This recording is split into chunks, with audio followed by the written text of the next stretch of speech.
So ఎప్పుడైతే మనము ఈ యొక్క షిఫ్ట్ అంటే ఇది వేవ్ 2లో 1990 నుంచి 2010 ఈ 20 సంవత్సరాల్లో ఏం చేసామంటే మొత్తము మ్యాసిఫికేషన్ అంటే లక్షలాది మంది ఇంజనీర్లని లేదా లక్షలాది మంది డాక్టర్స్ని ప్రొడ్యూస్ చేయగలిగినటువంటి మ్యాసివ్ కెపాసిటీకి భారతదేశం రీచ్ అయిందనమాట.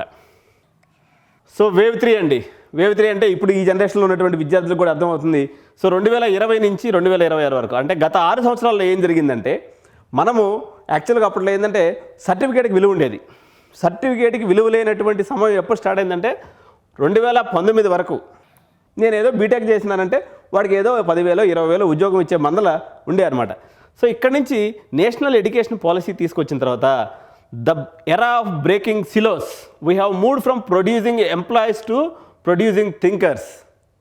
సో అప్పటి వరకు ఏంటంటే సర్టిఫికేట్ పట్టుకొని నేను బీకామ్ చదివినాను, నేను బీటెక్ చదివినాను, లేకపోతే నేను బీఎస్సీ చదివినాను అని సర్టిఫికేట్ పెట్టుకొని వస్తే ఆ సర్టిఫికేట్ని చూసి వానికి 10,000 20,000 30,000 40,000 జీతం వచ్చేటువంటి పరిస్థితి భారతదేశంలో ఉండేది. కానీ మల్టీ డిసిప్లినరీ అయిపోవటము, థింకర్స్కి మాత్రమే ఎవరికైతే యాప్టిట్యూడ్, రీజనింగ్, లాజిక్ ఇటువంటి ఎవరికైతే ఉంటారో, అజిలిటీ ఎవరికైతే ఉంటుందో అటువంటి వాళ్ళకి మాత్రమే స్థానం ఇస్తూ నేషనల్ ఎడ్యుకేషన్ పాలసీ ఎందుకు తీసుకొచ్చారంటే ఒకే రకమైనటువంటి స్కిల్ ఉన్నటువంటి వాళ్ళు పెరిగిపోవడం ద్వారా అనేక రకాలైనటువంటి స్కిల్స్ చచ్చిపోతున్నాయనేటువంటి ఉద్దేశంతో అదొకటి. తర్వాత ఇప్పుడు ఏదైనా ఒక రోబోట్ లాంటి ఒక యంత్రం తయారు చేయాలన్నట్లయితే 4-5 డిపార్ట్మెంట్స్కి సంబంధించినటువంటి వ్యక్తులందరూ కూడా కలిసి పనిచేయాల్సిన, ఆఖరికి ఒక రోబో తయారు చేయాలంటే ఒక సైకాలజిస్ట్ కూడా అవసరం, లేకపోతే ఒక సోషల్ చదివినాడు కూడా అవసరం.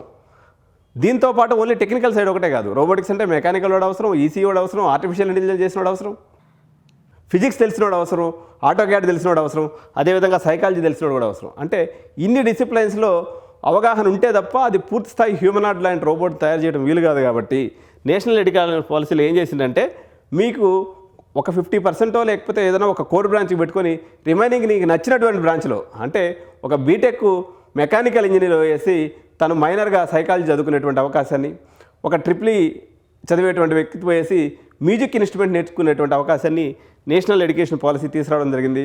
సో 2020 నుంచి 2026 వరకు ఇది జరిగిందనమాట.